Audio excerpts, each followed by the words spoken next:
Hi, I'm feeling a little bit nostalgic this week.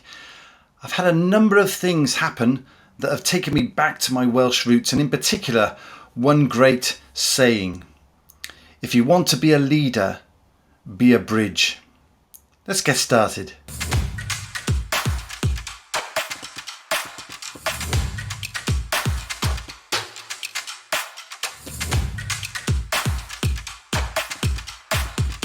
Hi, this is Simon Phillips, and this week's episode of The Change Show, as I said, is all about being a bridge. Now, what does that mean?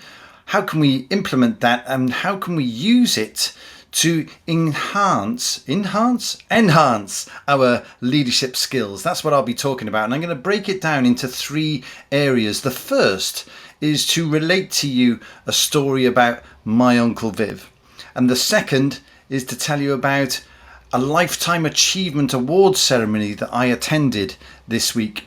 And the third is to just show you a couple of examples of how I'm using this thinking to move some things forward and be a change leader.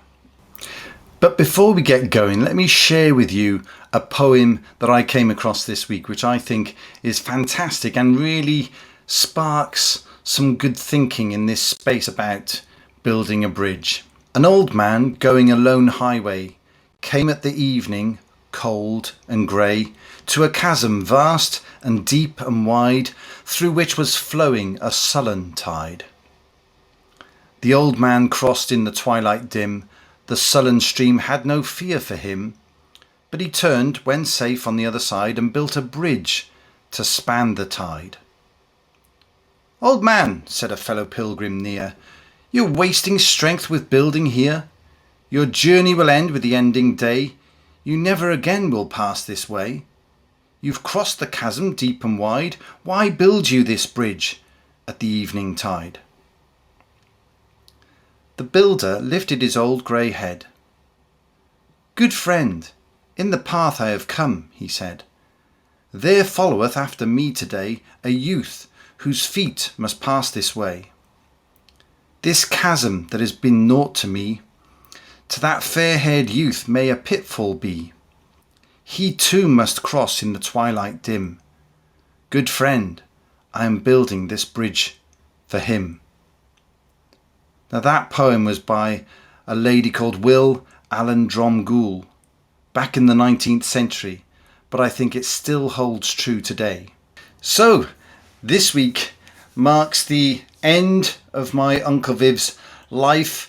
It's his funeral on Friday, and as sad as that is, and it's had a big impact on me and some of my very closest cousins, he lived an amazing life. He was 90 years old when he died, and I think he was probably industrious for about 93 of those 90 years.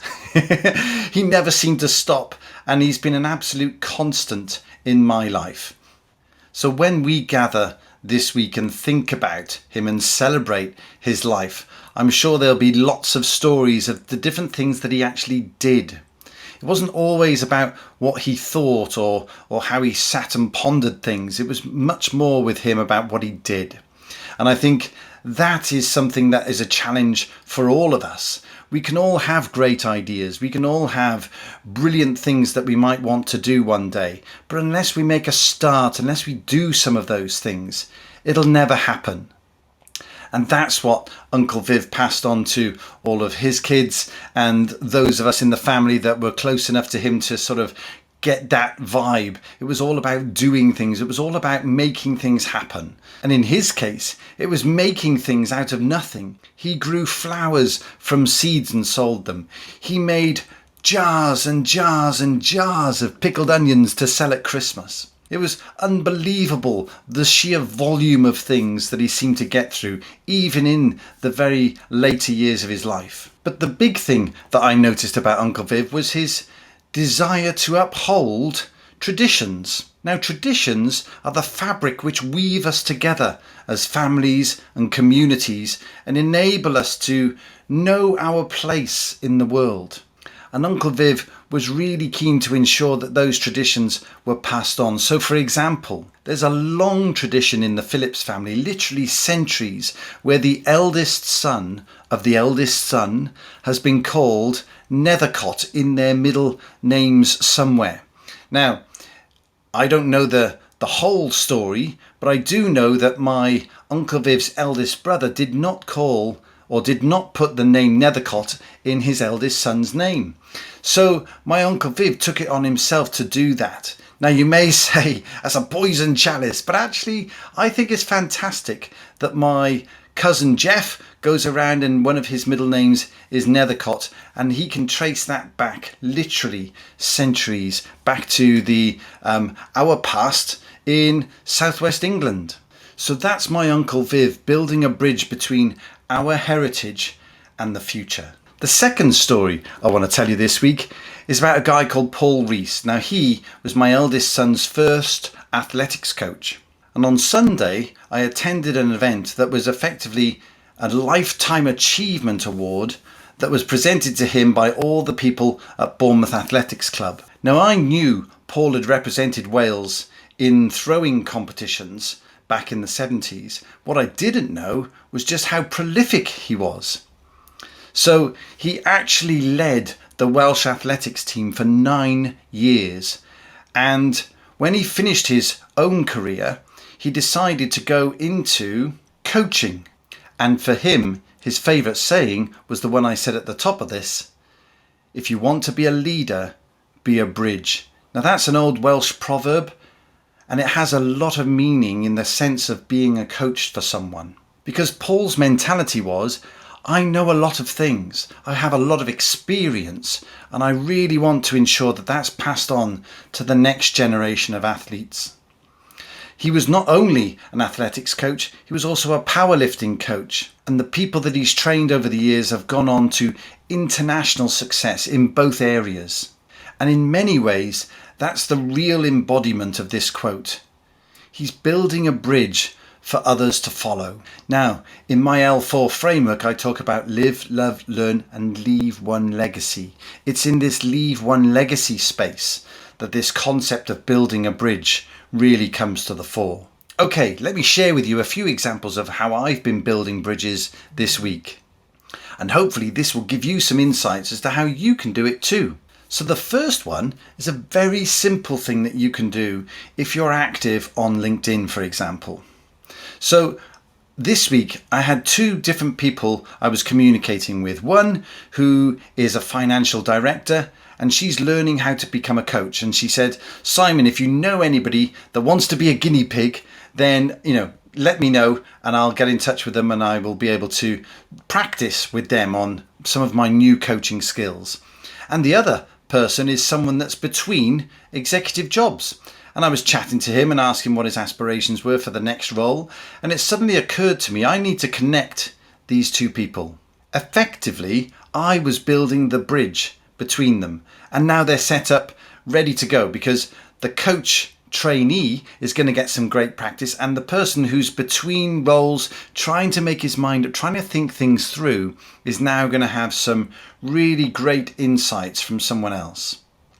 So connecting people is a very simple way to demonstrate your leadership, because what you're saying is, I'm more interested in helping you than I am in my own outcomes. The second opportunity I had to build a bridge was when I was introduced to someone new who's got his own branding company. And we were chatting. It was a great conversation, a real meeting of minds around what it takes to make a difference and do something different in the marketplace.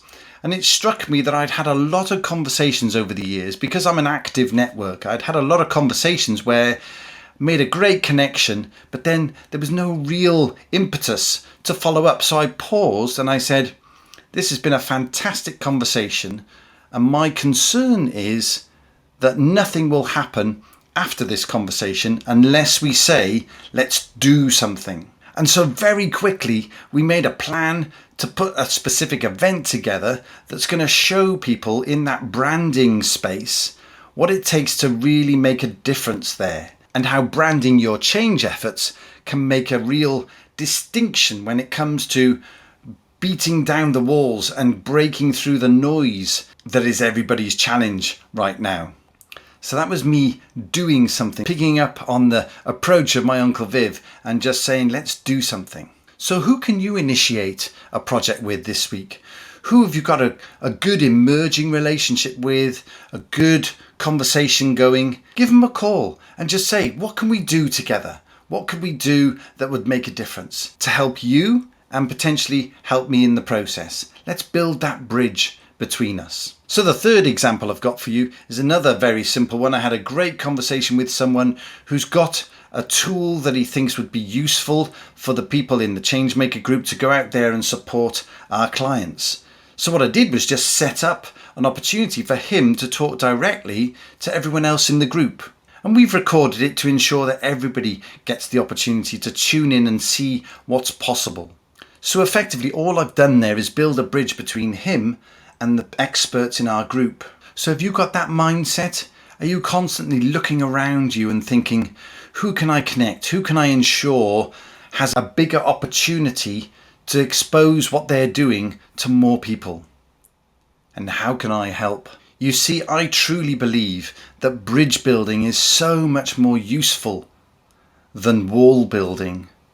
We shouldn't be building walls. Walls only do a number of things. They divide people. They restrict the people inside those walls. In fact, to the point of, for an individual, it can truly isolate them. So don't build walls between you and the world. Instead, build bridges to get out there, form new relationships, spark new ideas, get some different things happening and make a difference. So I want to finish with this quote from Henry Ford. If everyone is moving forward together, then success takes care of itself. Ensure you're working with others on whatever venture that you're working on right now, because then you can move forward together and build those bridges to all of our futures. I hope you've enjoyed this week's episode. If you have, give me a like and subscribe and build a bridge to the next generation of people that are going to hear about this stuff and go out there and make a difference. And also don't forget to click on the link to my website and pick up a free copy of The Time of Your Life, which is a great little book of fantastic quotes that I've pulled together along with a few anecdotes from me that will hopefully inspire you this week to go out there and build some bridges. Until next time, take care.